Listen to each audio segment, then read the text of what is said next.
I'm considered, in relative terms, probably one of the most intelligent human beings on the planet. And people, no, Jesus is considered one of the world's greatest teachers of all time. And at Fort Huachuca, they trace the signals of communications between Jesus and one person that has the most reliable source of communication between Jesus and that one person. It's discussed in the book of Revelation. They call him Lord, is born of Ralph and Mary, and so forth. So, yeah, I'm considered one of the most intelligent people and one of the best teachers of all time. Well, life's eternal and grace is infinite, so that's pretty easy, and it's not hard to ascertain and apply in physics, and you don't have to sound like somebody on the Big Bang Theory doing a cameo, selling books. Money's not real. Oh, wow. Okay, you don't have to worry about the Chinese menu anymore. Yeah. Well, I was thinking about that when I was going to check the mail today. I was having a conversation with my son Patrick in my head, going to check the mail. It's like, well, in the future, electronic dad, email, yeah, but Grandpa still does a lot of things in correspondence because he's older.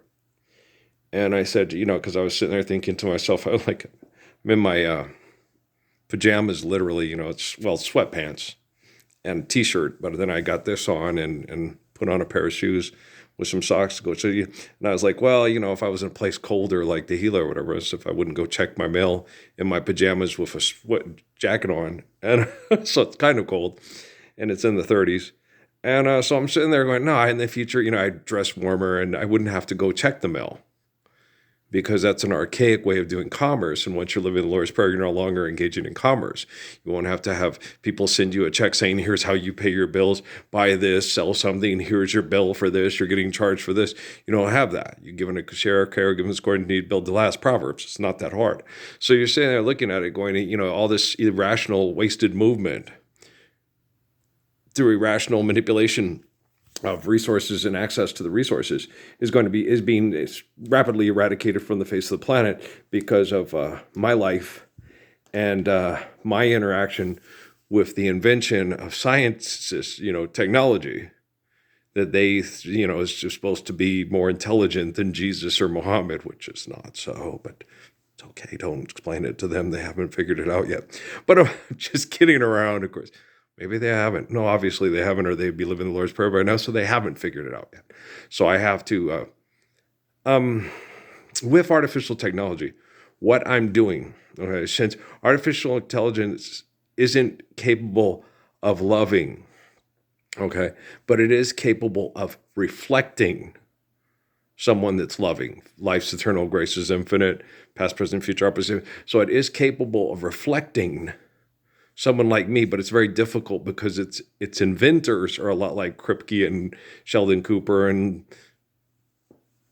Amy Farrah Fowler and all the people on the Big Bang Theory. Okay, and they're not emotionally and psychologically and mentally well, where I am. Oh, Penny would love me. Okay, even if I'm not as old as the guy that grabs her butt when they're dancing and the thing, stuff like that. But yeah, no. When they made the Big Bang Theory, I was in my 40s. Okay. How old was I? 41. Okay. Oh, yeah. Penny's character is, I want to date him. Because he's smart. He can kick anybody's ass who's a bully. And yeah, I like him. But he doesn't try to look for fights. If they come looking for him, it's like, you wanted this ass kicking? Okay, here you go. Which they did to me in Sierra Vista. When I came back home from their bullshit because they couldn't handle me in Sierra Vista, I told my family, I said, I didn't bring this fight to your politicians and your religious people and stuff. They brought it to me. But the scientists are the one who brought it to me, the first and foremost, and still are. Okay. The religious corporations, oh gosh, seriously? Michael Youssef and the Pope, it was never even a fight. It was like, seriously? Lord's Prayer. Okay, keep asking for money not to live the Lord's Prayer. Okay, that fight is over. Okay, so Earl won, ding, ding, ding, thank you. And so, yeah, no, that's not even Gordon B. Hinckley, Russell Nelson. No, they're not even in the ballpark. Okay, Pope Francis, Pope Benedict, Pope James, or John Paul. No. Live the Lord's Prayer. We'll kill you. Life's eternal, grace is infinite. I'm the Spirit of Lord Jesus. They're not, obviously. Right, so that game's over. If it was never a game. That's already been decided. the moment I was in Sierra Vista and they all attacked me and Andrew, it's just, no, done, fini, right? So that's done. And then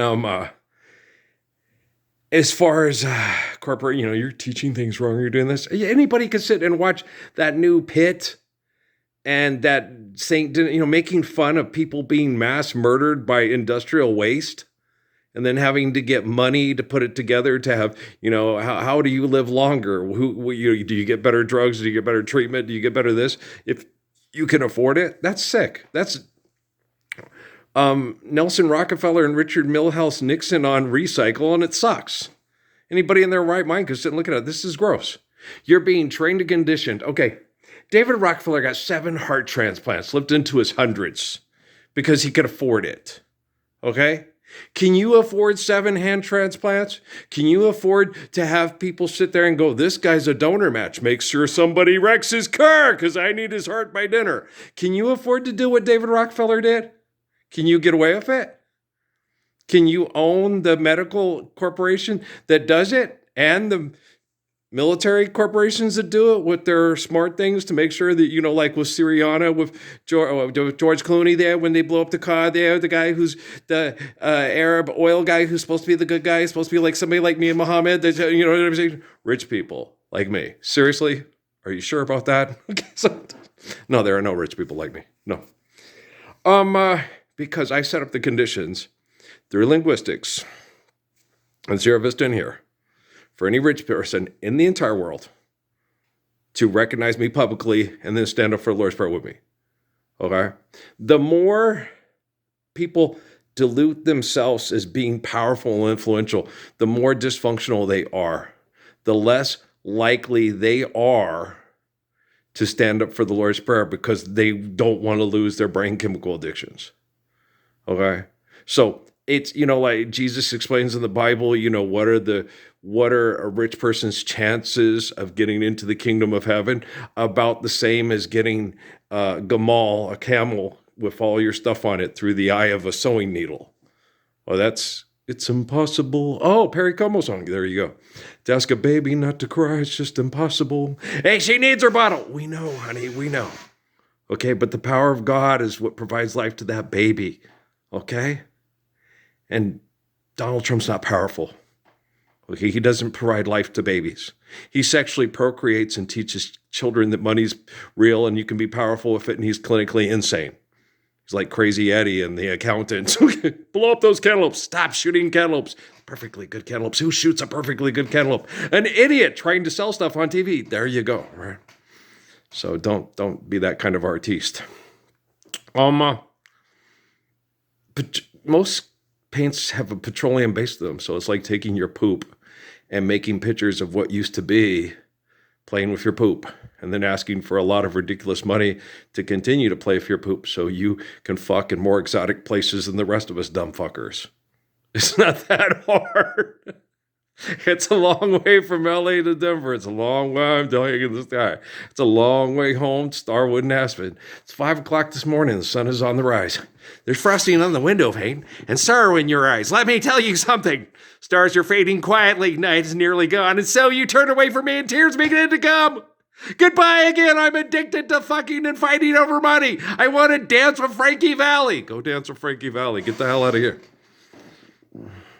How do you know I couldn't sing better than Frankie Valli? I know I could dance better than Frankie Valli. I know what the pictures of when he was young and I was young, that I was more attractive than Frankie Valli. I know if I don't get poisoned by military perverts that create your careers, I would be more attractive. I'm more attractive than Sam Elliott. I'm more intelligent than he is. Our voices, he's got one tone that he always works with. He ain't got, he can't sit there. He doesn't have a 3-octave voice. Do I have a 3-octave voice? I don't have a 3-octave voice. I'm feeling very insecure. People are judging me. People are judging Sam Elliott. Why would you judge Sam Elliott? Because he's an idiot. He's a military vet. Says, hey, we need money to pay it is to live here. So stand up for a Lord's Prayer. What kind of freedom is that? Okay, make it gronkier. Make freedom gronkier. What? Grab your tight end and squeeze real hard and then just fuck yourself to death and then ask for more medical benefits and drugs to survive it. How true of you. or Trulixity or Sky Rizzy. So, because nothing is everything. Wow, it's just like a Buddhist commercial or something, try to get us to nirvana. It's funny. I'm gonna go. Okay. I do. Like I said, the thing about James's thing. James is a person making money off of participating with the people that he wants to fit in with and be friends with. Okay. And he's a funny kid. He cracks me up. He must have got salty from his grandma. I'm feeling salty, which always makes me laugh. And how Kentucky of him. My favorite Kentucky team was in basketball was Louisville Cardinals. My mom worked with a lady from Kentucky, and she said that in Kentucky they called the Louisville Cardinals Denny Crumb's Coons, which automatically made me just love Denny Crumb's Cardinals. Okay. I saw that the first basketball game I ever went to, his team came and beat New Mexico State's team. They had Junior Bridgman on the team, who was a very good professional basketball player, against Richard Robinson and the Aggies. And after that, I always liked, and Crum was a progeny of John Wooden, okay? And one of my favorite college basketball players of all time, and always will be, of course, is Darrell Griffith. Darrell Griffith from Ralph Sampson. Those are probably two of my favorite. Oh, Clyde Drexler. Trying to think of my other favorite. Michael Holden's one of my favorite college basketball players that when I was watching. Of course, lots of Aggies. Richard Robinson, Greg Webb, Slab Jones, Nody Payton. Nody was one of my favorites. Yeah. Mike Owens. Yeah. Donald Dotson was one of my favorites. I used to like it when Donald got the ball. I was a kid. Donald was a teenager. And Donald was 255 pounds, 6'7". And when Donald dunked, the whole basket support would... And I got to meet Donald when I was working at Fiesta Foods, and him and his wife used to shop there, and we got to talk about basketball and people and life and living better lives and being loved and loving our families better. He turned out to be a real decent, good guy. And they said Slab's a real decent, good guy, too. He was my favorite. That was the number I wore in elementary school at nobody else wanted it. I got 53. Yeah. It was back in the day when you could only have 1 through 5. That was only 1 through 5. It was, I can't remember. Yeah, because you had like 41. Yeah, because they'd have to foul on 2-0 goal, 44 shooting 2 foul shots. Remember that back in the day when you couldn't have all those messed up 99 to 67 numbers and shit like that. You could only have from like 2 to 55 because the way they would do the numbers to the scorekeepers.